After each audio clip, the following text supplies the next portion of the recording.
वृषभ राशि वालों, अपने साथी मनुष्यों से श्रेष्ठ होने में कोई महानता नहीं है। सच्ची महानता अपने पूर्व स्वरूप से श्रेष्ठ होने में है। यह कथन आज वृषभ राशि के जातकों के लिए आने वाले 15 दिनों की सबसे बड़ी चेतावनी और वास्तविकता है। आज हम कोरी बातों या झूठे दिलासों पर चर्चा नहीं करेंगे, बल्कि काल चक्र के उस विज्ञान को समझेंगे जो आपके जीवन की दिशा बदलने वाला है। 3 जनवरी 2026 से 17 जनवरी 2026 यह केवल 15 दिन नहीं है, यह एक महापरिवर्तन का समय है। एक ऐसा समय जहां आपको अपने ही पुराने संघर्षपूर्ण स्वरूप को पीछे छोड़कर एक नए और श्रेष्ठ भाग्य में प्रवेश करना है। बहुत से लोग मुझसे अक्सर पूछते हैं कि गुरुजी, संघर्ष कब समाप्त होगा? इसका उत्तर इसी वीडियो के गणित में छिपा है। ज्योतिषीय गणना यह साफ दिखा रही है कि अगले 15 दिनों में आपके जीवन में एक बहुत बड़ा बदलाव आने वाला है। किंतु ध्यान दीजिए, शुरुआत के 10 दिन एक जाल की तरह हैं और आखिरी के 5 दिन एक स्वर्ण अवसर की तरह। यदि आपने शुरुआती 10 दिनों के ग्रहों के संकेत को नहीं समझा और कोई चूक कर दी, तो आप उस राजयोग से वंचित रह जाएंगे जो 13 जनवरी के बाद आपका इंतजार कर रहा है। इसलिए इस वीडियो को अंत तक देखना केवल मनोरंजन नहीं, बल्कि आपकी आवश्यकता है, ताकि आप जान सकें कि इस कठिन समय को सफलता में कैसे बदलना है। आइए अब विषय की गहराई में चलते हैं। आकाशमंडल में इस समय एक बेहद दुर्लभ घटना घट रही है, जिसे हम चतुर्ग्रही योग कहते हैं। आज 3 जनवरी को जब हम ये चर्चा कर रहे हैं, आपके 8वें भाव में, जो कि बाधाओं, अचानक आने वाले संकटों और मानसिक तनाव का स्थान है, ग्रहों का एक भारी जमावड़ा लगा हुआ है। स्थिति की गंभीरता को समझिए। आपके लग्नेश शुक्र, जो स्वयं आपका प्रतिनिधित्व करते हैं, वे 8वें घर में जाकर फंस गए हैं। और वे वहां अकेले नहीं हैं, उनके साथ है सूर्य, मंगल और बुध। जब घर का स्वामी ही संकट के घर में सूर्य के ताप और मंगल के प्रभाव के साथ बैठ जाएं, तो परिणाम स्पष्ट है। मन में बेचैनी, अनजाना भय और बनते हुए कार्यों में रुकावट। यही कारण है कि आप इस समय स्वयं को एक अंधेरी सुरंग में महसूस कर रहे हैं। किंतु एक ज्योतिषी के रूप में मेरा कार्य आपको केवल समस्याएं गिनाना नहीं, बल्कि समाधान बताना है। और समाधान समय के गर्भ में छिपा है। 13 जनवरी, ये वो तारीख है जहां से बाजी पलट जाएगी। ब्रह्मांड अपनी चाल बदलने वाला है। 12 और 13 जनवरी के आसपास आपके राशि स्वामी शुक्र 8वें घर के कष्टों से निकलकर सीधे 9वें भाव यानी भाग्य स्थान में प्रवेश करेंगे। ये अंधकार से प्रकाश की ओर जाने जैसा है। इसके ठीक बाद 14 जनवरी को मकर संक्रांति के पावन पर्व पर सूर्य देव भी भाग्य भाव में आकर आपके आत्मबल को बढ़ाएंगे। लेकिन सबसे निर्णायक क्षण अभी आना शेष है। 15 और 16 जनवरी को सेनापति मंगल मकर राशि में प्रवेश करेंगे, जहां वे उच्च अवस्था में होते हैं। एक उच्च का मंगल, वो भी आपके भाग्य भाव में। ये ज्योतिष में रंक को राजा बनाने वाली स्थिति होती है। और अंततः 17 जनवरी को बुध भी वहां पहुंचकर इस राजयोग को पूर्ण करेंगे। इसके अलावा 3 बड़े प्रभावशाली ग्रह राहु, शनि और गुरु पहले से ही अपनी स्थिति मजबूत कर चुके हैं। राहु 10वें घर में करियर की महत्वाकांक्षा बढ़ा रहे हैं। शनि 11वें घर से लाभ सुनिश्चित कर रहे हैं और गुरु धन भाव में बैठकर आर्थिक स्थिति को संभाल रहे हैं। तो समीकरण बिल्कुल स्पष्ट है। 3 से 12 जनवरी तक का समय संयम और तपस्या का है, जहां आपको धैर्य नहीं खोना है। और 13 से 17 जनवरी का समय विजय और सुखद परिणाम का है। अब प्रश्न ये है कि इस ऊर्जा का प्रयोग हम अपने करियर, धन और संबंधों में कैसे करें, ताकि हम इस 15 दिन के चक्र को जीत सकें।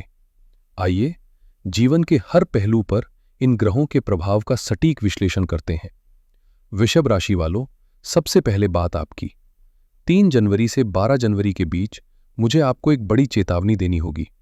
आपके लग्नेश शुक्र 8वें घर में सूर्य और मंगल के साथ है। इसका सीधा असर आपके स्वभाव और सेहत पर पड़ेगा। 8वें घर का एक्टिव होना पुराने रोगों को उभार सकता है।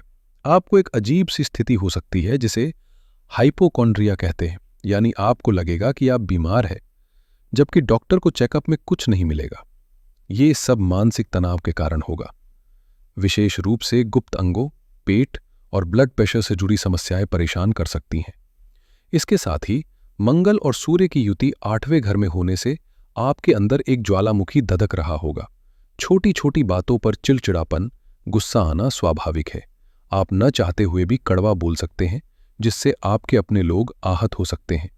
इसलिए 12 तारीख तक अगर आप गाड़ी चला रहे हैं तो स्पीड कम रखें। सीढ़ियां चढ़ते उतरते वक्त ध्यान दें। चोट चपेट के योग प्रबल है, लेकिन 13 जनवरी के बाद का चमत्कार देखिए। जैसे ही शुक्र 9वें भाव में जाएंगे और 16 को मंगल उच्च के होंगे, आपकी प्राण शक्ति अचानक बढ़ जाएगी। जो थकान, जो सुस्ती आपको जकड़े हुए थी, वो जादू की तरह गायब हो जाएगी। आपका व्यक्तित्व निखर कर आएगा। आप खुद को ज्यादा आकर्षक और ऊर्जावान महसूस करेंगे। मेरी सलाह यह है कि 12 तारीख तक मौन का अभ्यास करें। अपनी ऊर्जा को बहस में बर्बाद न करें। अब आते हैं आपके कर्म क्षेत्र पर। यहां एक बहुत दिलचस्प स्थिति है। राहु 10वें घर में है। राहु है महत्वाकांक्षा, भूख और विस्तार। राहु 10वें घर में बैठकर आपको कह रहे हैं कि पूरी दुनिया तुम्हारी मुट्ठी में है, बड़ा सोचो। लेकिन 3 से 12 जनवरी के बीच 8वें घर के ग्रह आपके पैरों में बेड़ियां डालने की कोशिश करेंगे। आपको महसूस होगा कि ऑफिस में आपके पीठ पीछे साजिशें हो रही हैं। आपके सहकर्मी आपके काम का श्रेय लेने की कोशिश करेंगे। हो सकता है कि आप कितनी भी मेहनत करें, आपके बॉस या सीनियर आपसे खुश न हो। आपको ऐसा लगेगा कि आपकी मेहनत पानी में जा रही है। अगर आप व्यापारी हैं तो स्टाफ की वजह से काम अटक सकता है। कर्मचारी छुट्टी पर जा सकते हैं या काम में गलती कर सकते हैं। लेकिन 14 और 15 जनवरी के बाद जैसे ही सूर्य सत्ता के कारक बनकर भाग्य भाव में आएंगे और मंगल पराक्रम के कारक होकर उच्च के होंगे, बाजी पलट जाएगी। अगर आपकी प्रमोशन की फाइल अटकी थी या आप किसी मनचाही जगह ट्रांसफर चाह रहे थे, तो 15 जनवरी के बाद ऑर्डर आ सकता है। जो लोग real estate, construction, medical field, research या आईटी सेक्टर में हैं, उनके लिए 15 जनवरी के बाद का समय स्वर्ण काल है। राहु का प्रभाव आपको नई और बड़ी जिम्मेदारियां दिलाएगा। अगर आप राजनीति में हैं तो आपका तग बढ़ेगा। इसलिए 12 तारीख तक बॉस से बहस ना करें। 15 तारीख के बाद अपनी मांगें सामने रखें, वो मानी जाएंगी। धन के मामले में ये महीना बहुत ही शुभ संकेत दे रहा है। आपके दूसरे घर में गुरु बैठे हैं और शनि 11वें घर में है, और बीच बीच में चंद्रमा का गोचर धन गजकेसरी योग का निर्माण कर रहा है। पैसे की आवक नहीं रुकेगी। पैसा आएगा और अच्छी मात्रा में आएगा। लेकिन क्योंकि गुरु वक्री हैं, पैसा थोड़ा रुक रुक कर आ सकता है। और 8वें घर में बैठे ग्रह अचानक खर्च दिखा रहे हैं। हो सकता है गाड़ी खराब हो जाए या घर में कोई मरम्मत आ जाए। अगर आपका पैसा कहीं फंसा हुआ है तो 17 जनवरी के आसपास जब बुध 9वें घर में आएंगे, तब उस पैसे के वापस आने के प्रबल योग बनेंगे। लेकिन यह एक बहुत महत्वपूर्ण चेतावनी है प्रॉपर्टी को लेकर। दोस्तों, यहां बहुत ध्यान दीजिएगा।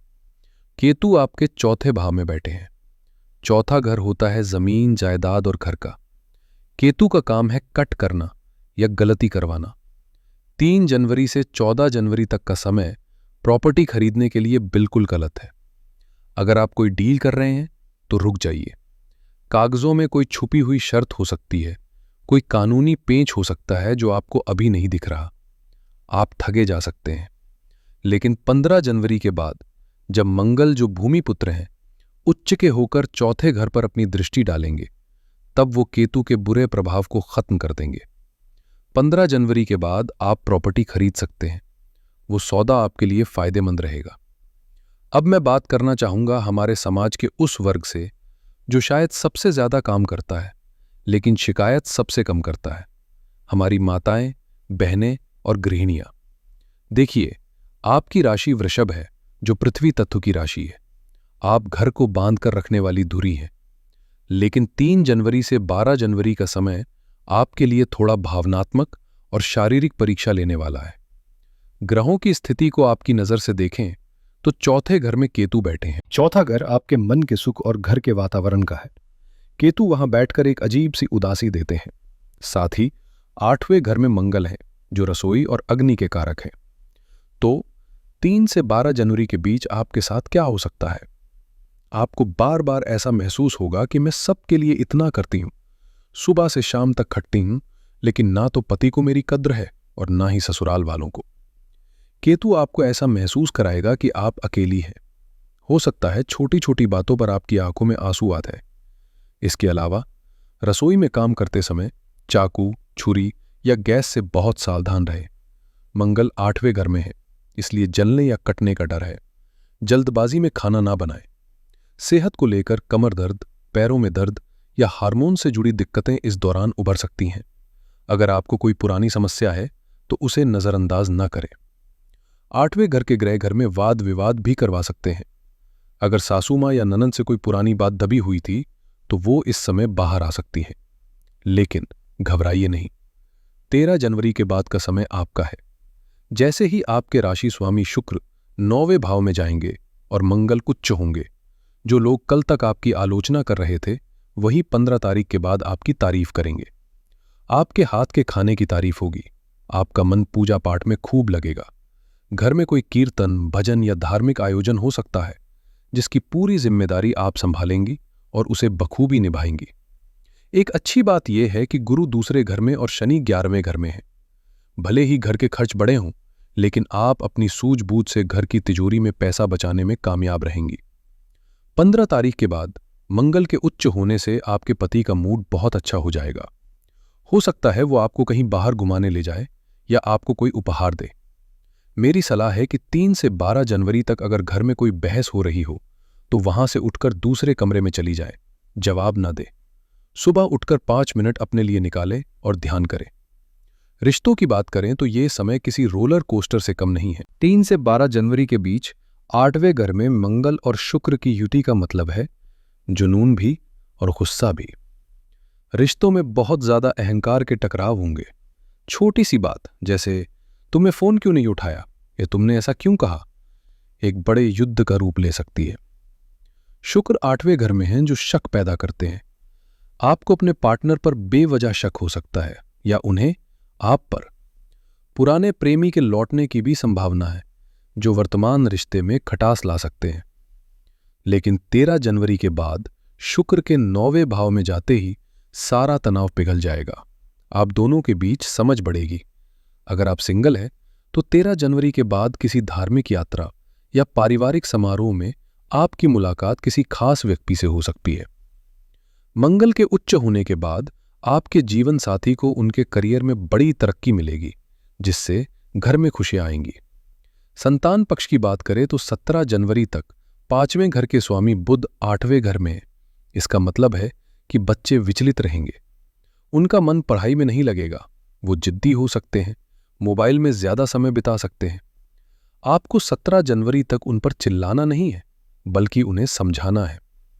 17 जनवरी के बाद जैसे ही बुध 9वें घर में आएंगे, बच्चों का फोकस वापस आ जाएगा और वो आपको गर्व महसूस कराएंगे। दोस्तों, इतना सब सुनने के बाद अगर मैं आपको इस 15 दिनों का निचोड़ दूं तो वो ये है कि धैर्य ही आपकी सबसे बड़ी शक्ति है। ब्रह्मांड आपकी परीक्षा ले रहा है। महीने की शुरुआत में आपको तपिश दे रहा है ताकि आप कुंदन बनकर निखरें। इन तारीखों को अपने कैलेंडर में मार्क कर लें। 3 जनवरी से 12 जनवरी तक का समय खतरे का निशान है। वाहन धीमे चलाएं, कागजों पर साइन न करें और जीवन साथी से बहस न करें। ये मौन रहने का समय है। 13 जनवरी वो दिन है जब शुक्र का राशि परिवर्तन होगा और यहां से हवा का रुख बदलेगा, तबीयत सुधरेगी। 14 जनवरी को सूर्य का मकर राशि में प्रवेश होगा और भाग्य का साथ मिलना शुरू हो जाएगा। 15 और 16 जनवरी पावर डेज है। मंगल का उच्च होना करियर और प्रॉपर्टी के बड़े फैसले लेने का सबसे शुभ समय है। एक विशेष सावधानी ये है कि 3 से 14 जनवरी के बीच ऑनलाइन फ्रॉड से बचें। किसी अनजान लिंक पर क्लिक न करें। राहु और 8वें घर के ग्रह डिजिटल नुकसान करवा सकते हैं। समस्याएं हैं तो समाधान भी हमारे ऋषियों ने दिए हैं। इन 15 दिनों को शुभ बनाने के लिए आपको ये 3 सटीक उपाय जरूर करने चाहिए। सबसे जरूरी है हनुमान उपासना। चूंकि मंगल और शनि दोनों ही इस महीने के मुख्य ग्रह हैं और राहु भी सक्रिय है, हनुमान जी की शरण में जाना अनिवार्य है। रोज सुबह या शाम हनुमान चालीसा का पाठ करें। अगर संभव हो तो मंगलवार को हनुमान जी को चोला चढ़ाएं या बूंदी का प्रसाद बांटें। यह आपको दुर्घटनाओं और गुस्से से बचाएगा। दूसरा उपाय स्वास्थ्य के लिए है। 8वें घर के चतुर्ग्रही योग के दुष्प्रभावों को केवल महादेव ही काट सकते हैं। रोज सुबह शिवलिंग पर जल चढ़ाएं और जल में थोड़ा सा कच्चा दूध और काले तिल मिला लें। ओम नमः शिवाय का 108 बार जाप करें। इससे मानसिक शांति मिलेगी और पुरानी बीमारियां दूर होंगी। तीसरा उपाय शुक्र और गुरु के लिए है। शुक्रवार को किसी गरीब कन्या को या मंदिर में सफेद मिठाई जैसे खीर या बर्फी का दान करें। इससे रिश्तों में मिठास आएगी। और धन की रुकावट दूर करने के लिए गुरुवार को चने की दाल और गुड़ गाय को खिलाएं। तो मेरे प्यारे वृषभ राशि के दोस्तों, घबराइए मत। 3 तारीख से 12 तारीख तक का समय बस एक स्पीड ब्रेकर है। गाड़ी रोकिए मत, बस रफ्तार धीमी कर लीजिए। 13 तारीख के बाद का हाईवे आपका इंतजार कर रहा है। अपने अंतर्ज्ञान पर भरोसा रखें। आप एक पृथ्वी तत्व की राशि हैं। स्थिरता आपका स्वभाव है। हिलिए मत, डटे रहिए। जीत आपकी ही होगी। उम्मीद है कि ग्रहों का यह विश्लेषण आपको अपने जीवन की योजना बनाने में मदद करेगा। अगर आपको हमारी ये मेहनत और ये विस्तृत जानकारी पसंद आई हो तो वीडियो को दिल से लाइक करें। इसे अपने वृषभ राशि के मित्रों और परिवार के साथ शेयर करें। और हाँ, अगर आप पहली बार हमारे चैनल पर आए हैं तो सब्सक्राइब बटन दबाना ना भूलें। कमेंट बॉक्स में अपने इष्ट देव का नाम या जय बजरंगबली लिखना ना भूलें, क्योंकि वही संकट मोचन है। अगली वीडियो में फिर मिलेंगे। तब तक के लिए अपना और अपनों का ख्याल रखें। आप सभी का कल्याण हो। हर हर महादेव।